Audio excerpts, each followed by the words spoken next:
Kwanza kabisa usisahau kusubscribe, kucomment na kushare love katika channel yetu. Ningependa kumipa siri iliyojificha katika herufi A.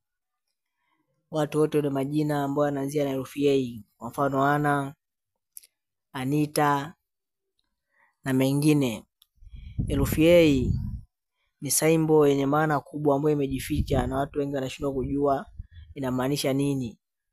Kwa hiyo nataka nimeambie siri ya herufi A kwamba herufi A inamaanisha nini.